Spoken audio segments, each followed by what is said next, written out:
With his best-selling novel, The Da Vinci Code, Dan Brown suddenly tested our beliefs in religion, history, and art. But they were issues, he will tell you, he was just working out for himself. I recently sat down with Brown, whose latest novel is Origin, about the making of his adventure novels, why he questions art, and why he's fond of hanging upside down. Dan Brown, thank you so much for joining us. Thanks for having me. Well, ordinarily, I don't think you or I do interviews in tuxedos, but we're here, as we're about to tape, you're about to do the keynote speak at the Literary Lights Dinner, which benefits the Associates of the Boston Public Library, which takes care of the special collections, conservation, and whatnot. And I'm emceeing, so this will be our fancy pants interview. Exactly. I feel very formal. Yes.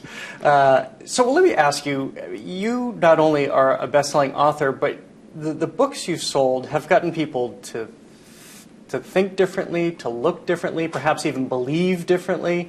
I'm sure that wasn't a lofty goal of yours when you started writing books. No. But how do you weigh that reception now? You know, it's funny. I mean, I think for most authors, you write to tell a story, you write to share your ideas, and you hope somebody listens. And certainly for a long time, my books had no audience whatsoever. And of course, after the Da Vinci Code, they had a big audience. And it's an interesting thing that happens when you suddenly realize your next book is going to be read by millions, tens of millions of people. For me, I had to just sort of step back and say, wait, I've done this before. I'm just writing a book to explore ideas that are interesting to me, and just write the book you'd want to read. But your ideas have galvanized people in such a way, as I mentioned. You know, people think differently. They go to the Louvre. They look differently at the Mona Lisa.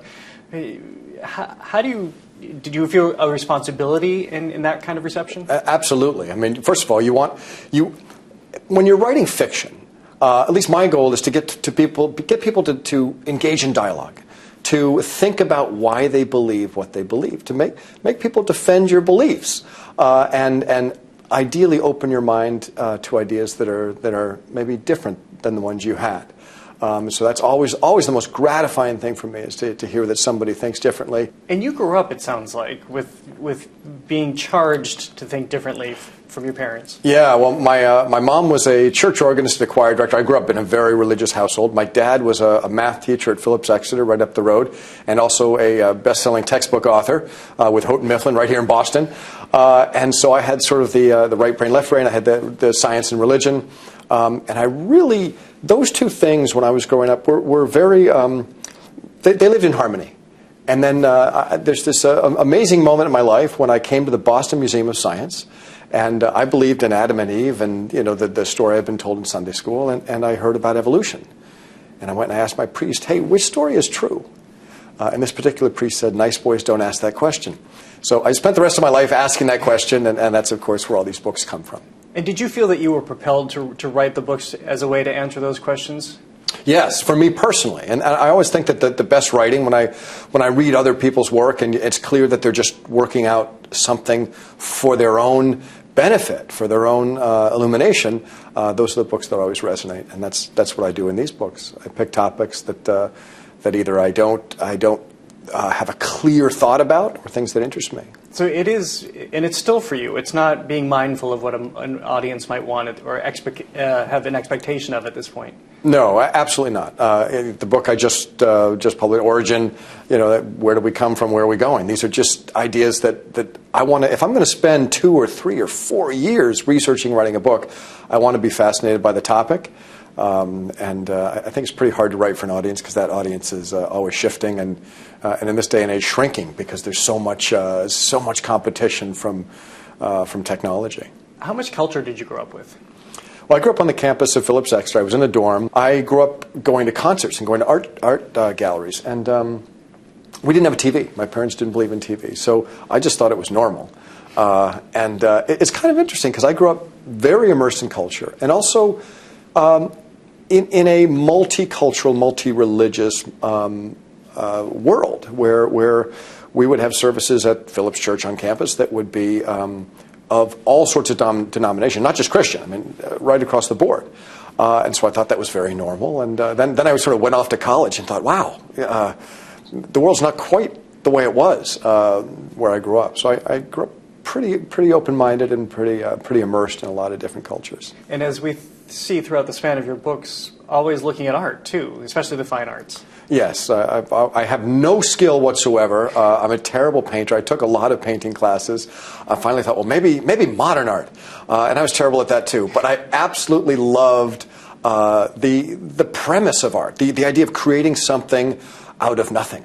And of course, that's what authors do. That's what musicians do. That's what creative people do. And I always admired them, and I loved the creative process. And the span of art, from Renaissance, of course, straight through modern art, abstract. Yeah.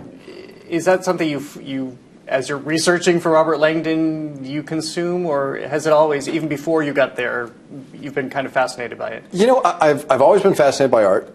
This idea of modern art has always challenged me. I look at it and I think, like, why is that art? And that was always a question that interested me. Like, how does the Guggenheim figure out what to put, or how does MoMA in New York figure out? Well, we're not going to take this totally black canvas. We're going to take a black canvas that has one drop of blue, and there's a wheelbarrow filled with Jell-O. That's brilliant. How do you decide? I think that there is something universal about art that resonates, about certain pieces of art that resonate. Not everyone loves the Mona Lisa. Not everyone loves Gustav Klimt. But there is some intrinsic value in great pieces of art that a lot of people can appreciate across a lot of different tastes and genres, I believe. Going back to your own art, I think a lot of people who have simply read your books and haven't studied you will be surprised to learn about your musical background. Yeah. That you are a pianist, singer, songwriter. What role does music play in your writing today? I think my musical training, which was my entire childhood, and specifically composition, I wanted to be a composer. I was a composer. I was just a starving composer, so probably not a very good one. But the process of learning to compose music really helped me understand how to craft stories. Music is about tension and release. It's about structure. It's about tempo and pacing and themes and surprising people, giving the listener what he or she wants in a way they don't see coming. All of that is so closely tied to how to write stories. Do you listen to music when you write? Not when I write, no, never. I'm more of a dead silence, shades pulled, lots of coffee kind of person. And hanging upside down?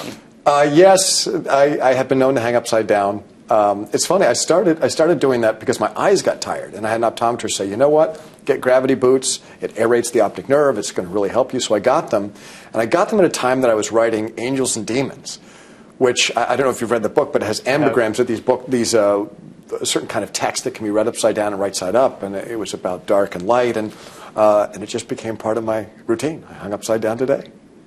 What does it do to you? Well, it's I don't know. Maybe it makes you very strange. It physiologically it creates separation in your spine, such that if you sit all day, it's easier to do. But there is something really unusual about relaxing your whole body and having the entire world be upside down. And every single cell and organ is being stretched in the opposite direction. It's a strange sensation, and for me, it helps me work through ideas sometimes. Robert Langdon, how does he live with you? Does he live with you? Yes, because in order to write a character, and any author will tell you this, that you have to really see the world through that character's eyes.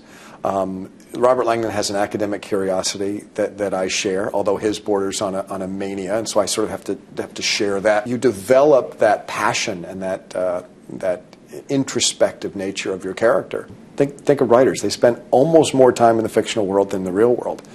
And you hear the conversations in your head all day, and you wake up and you're with your characters, and yeah. Do you have to work at separating him, to leave him aside for a little while? I've developed the answer is yes, but I've developed a way to do that. I go out with friends, and Robert Langdon is in a book back on my desk somewhere.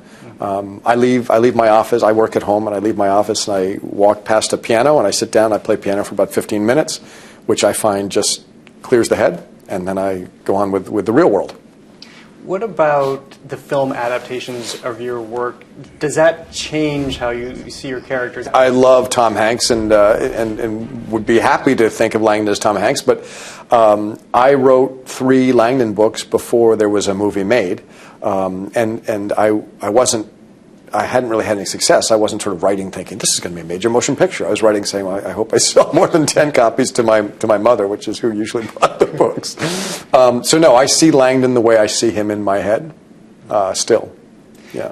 The controversy that's come from your books, you've talked about that being a positive thing. Well, I'll let you answer. Do you continue to see it as a positive thing, or is it ever a liability for you? It's almost always positive. I mean, there's controversy essentially in I translate that as dialogue. I translate that as somebody saying, oh, you've touched a nerve, and they're having to defend the way they think, which is a good thing, because it makes us, you're never writing to convince somebody of something else. That's maybe a nonfiction book. This is saying, hey, here's, in the case of the Da Vinci Code, I wrote a book where characters asked, what would it mean for Christianity if Jesus were not literally the Son of God, if he were a mortal prophet? And I joke, not everyone thought that was a great question to ask, and it upset a lot of people. What we forget is that it wouldn't have upset so many people if the book hadn't been so popular. People weren't upset with the book. They were upset that so many people were saying, actually, this story seems to make a lot of sense. And I just told a story about Mary Magdalene, a story that, from my own research, made more sense to me than the story I learned in Sunday school. And people could choose to believe it or do their own research or tell me it was ridiculous or whatever they chose. This will sound naive. I had no idea the book would be so controversial. But it doesn't sound like it affected you very much. It did for a short period of time, and then I realized that there was so much good. I had so many conversations with people who were moved in a positive way. I got so much mail from nuns, Catholic nuns, who said, thank you for pointing out that the sacred feminine has been lost in Christianity, that we as nuns, literally marry Jesus, give up our lives, and we're still not fit to give communion, for example. Thank you for pointing that out. And that was pretty moving to me. My mother was a very strong, liberated, powerful woman as I was growing up, and that particularly made her happy. So, son always wants to make his mom happy. Once you have that volume of mail, once you realize the people the world over, you've shifted something in their thinking, how does it feel to have done that across the world? I take what I do very, very seriously. At the same time, you have to be detached from it. You can't be on the Boston Red Sox and think about how you swing the bat. Like, it just has to happen. And it's whether you're a singer or an actor or a writer, a musician, the second you're self-aware, you are crippled. You can't do what you do. And so I literally sit down to write a book about themes that move me, about places that move me, about art that moves me. And finally, I read that there was a point that you just decided that you were going to write. And I guess you probably did this with the songwriting and singing in Los Angeles, too. Yeah. That took a lot of conviction to give up your job and decide you're going to do this. Where did that conviction come from? Yeah, first, I didn't give up my job. Let's be honest. When I was out in Los Angeles, I was a teacher at Beverly Hills Prep School, taught English, and to pay the rent. And I also signed a production deal and made a record with some really famous musicians. And the record sold about as many copies as my first novel, which was not too many. My sense is if you're going to succeed in the arts, there has to be that conviction. You have to really believe that this is what I want to do. This is what I am cut out to do. And I don't care how many people tell me that I either have no talent or that I need to get a real job or what, at some point you do it because you have to do it. And I think you don't sort of stumble into writing a novel. I think you really have to have some commitment and some belief to finish it. It's not too hard to start one. It's pretty hard to finish one. Well, Dan Brown, thank you so much for speaking with us. Pleasure's mine.